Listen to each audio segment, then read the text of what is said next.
Bonjour et bienvenue pour ce nouveau page à page consacré au deuxième numéro de la nouvelle série X-Men par Jed MacKay, Ryan Stegman. Il s'agit de la nouvelle aventure post-Krakoa. Il s'agit du deuxième épisode événement de la série X-Men. La série X-Men, vous savez, c'est la série lancée en 1991 par Chris Claremont et Jim Lee. Depuis, il y a eu 302 numéros et avec les différents relaunch, c'est le numéro 2 de cette nouvelle ère, de cette nouvelle période. On a regardé ensemble le premier épisode que voici, que voilou, un épisode que j'avais vraiment bien aimé. Et un épisode qui m'a donné clairement envie de lire la suite. Vous connaissez mon amour et mon affect pour les X-Men. Vous connaissez évidemment ma passion pour cette série et ces personnages depuis plus de 30 ans. Ce sont des personnages que j'adore, que je suis et que j'adore voir évoluer. Premier numéro qui a évidemment donc tenu toutes ses promesses et une nouvelle ère éditoriale et une nouvelle direction qui me plaît particulièrement avec beaucoup de créativité. Alors, des séries X-Men et aux alentours, il y en a une dizaine. Il y a X-Factor, il y a X-Force, il y a plein de nouvelles séries qui ont été lancées. Il y a évidemment l'autre série dont on a parlé qui s'appelle Uncanny X-Men par Gail Simone et David Marquez. Gros coup de cœur pour ce nouveau numéro 1. J'attends le 2 avec impatience. Et puis, vous le savez, Jonathan Hickman et Greg Capullo ont lancé un Wolverine Revenge, une mini-série. Il se passe vraiment des choses hyper intéressantes. Ce deuxième numéro de X-Men vient avec son lot de variantes cover. Moi, j'ai craqué et j'ai eu la chance d'avoir le dernier exemplaire de la couverture de J. Scott Campbell. Et en fait, on voit qu'il y a le logo derrière des X-Men. Alors là, il y a le logo, mais il y a un deuxième logo. Et si on les met toutes les unes à côté des autres, je pense que ça va nous faire un gros logo. Non, en tout, il y en aura 6, si j'ai bien compris et si j'ai bien calculé. On va rentrer dans le vif du sujet avec ce deuxième numéro. Alors, je vous rappelle qu'il y a deux équipes, avec deux équipes de créateurs. Une équipe emmenée par Cyclope avec notamment Psylocke et une équipe avec Gambit, Wolverine, Jubilee, Malicia bien sûr, Nightcrawler, Diablo.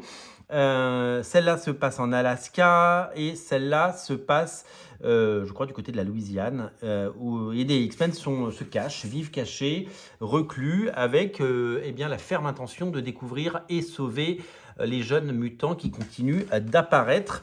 C'est le nouveau statu quo. Les X-Men sont à nouveau craints et menacés par les humains qui, échaudés par tout ce qui a pu se passer dans les époques précédentes, continuent d'avoir peur et de les détester. On va directement rentrer là-dedans. Une publicité pour commencer. La composition de l'équipe avec Cyclope, le Fauve, Magneto, Psylocke, Kid Omega, donc Quentin Quire, Temper, Magic, Illyana Rasputin et le Juggernaut. Nous avons dès le début dans les rues de San Francisco un jeune mutant qui semble-t-il qui est totalement laissé à l'abandon et qui fait la manche et qui dit qu'il a été abusé par les aliens et donc on voit qu'il y aurait sur San Francisco une invasion alien et les X-Men arrivent, ils sont en Alaska, c'est pas très loin. On les retrouve dans leur vaisseau, c'est Quentin Quire qui pilote. On a l'équipe qui est là avec des petites piques d'humour et avec une équipe qui se chamaille, c'est assez rigolo. Et une série 100% action avec ce style incroyable de Ryan Stegman. Ryan Stegman, c'est le dessinateur de Venom, notamment pendant longtemps. C'est le dessinateur de Absolute Carnage ou de Back in Black, dessinateur hyper talentueux qui accède aux X-Men et à la cour des grands. Et les X-Men sont complètement, comme vous le voyez dans ces images, à la fois puissants et soudés.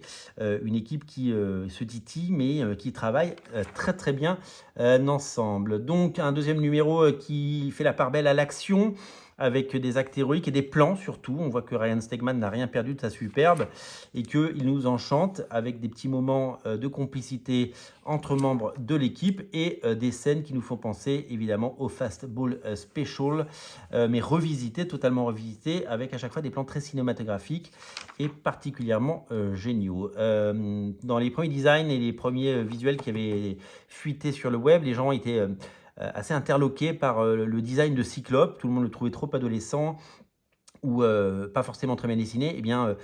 moi je peux vous dire que quand je vois ce type de dessin, ça fait taire tous les rageux parce que c'est tout simplement génial.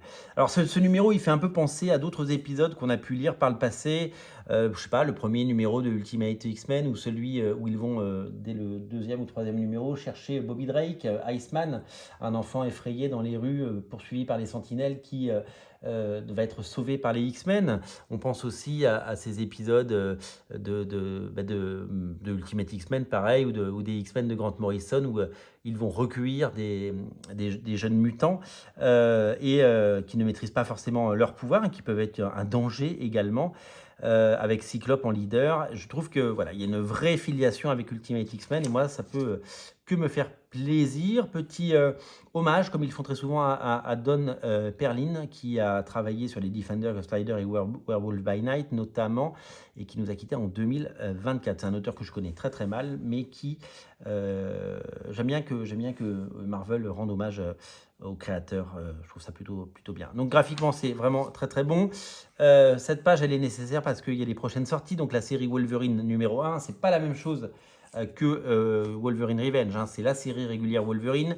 La troisième série X-Men qui va s'appeler Exceptional X-Men. Dazzler, une mini-série qui va certainement pas aller très loin. Et puis du rédactionnel, parce que c'est toujours chouette d'avoir un peu de rédactionnel.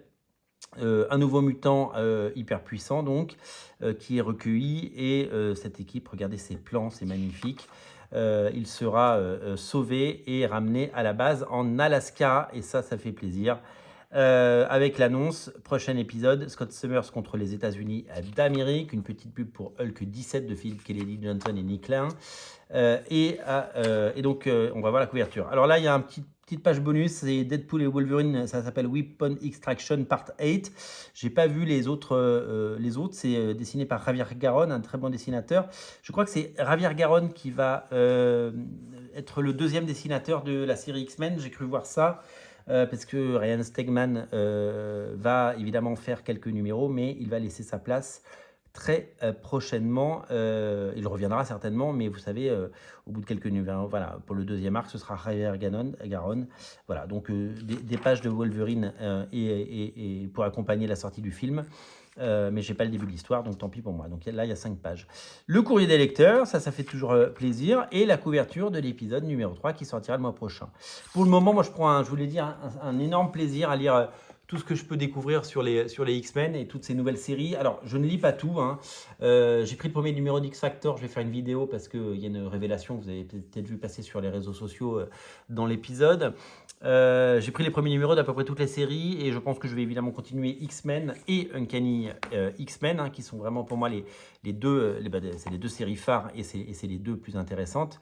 Uncanny X-Men étant la série historique, hein, on en est au 701 épisode 701. Et puis évidemment, le Wolverine Revenge de Greg Capullo et Jonathan Hickman. Voilà pour ce renouvelé X-Men. Ça sortira pas en France avant 2025 certainement. Donc soyez patients. Ça se trouve dans les boutiques en VO si vous voulez le lire.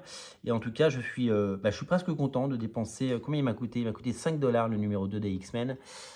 Et ça fait plaisir. Pour soutenir la chaîne et si vous avez tout ce travail réalisé tout au long de l'année pour bien vous informer sur les comics, vous pouvez mettre un pouce en l'air ou un commentaire, vous pouvez partager la vidéo ou vous abonner et vous pouvez bien entendu aller sur le compte Tipeee pour mettre ce que vous voulez en fonction de vos moyens, de vos envies. Chaque euro fera vivre cette chaîne et la fera grandir. Merci à vous, salut!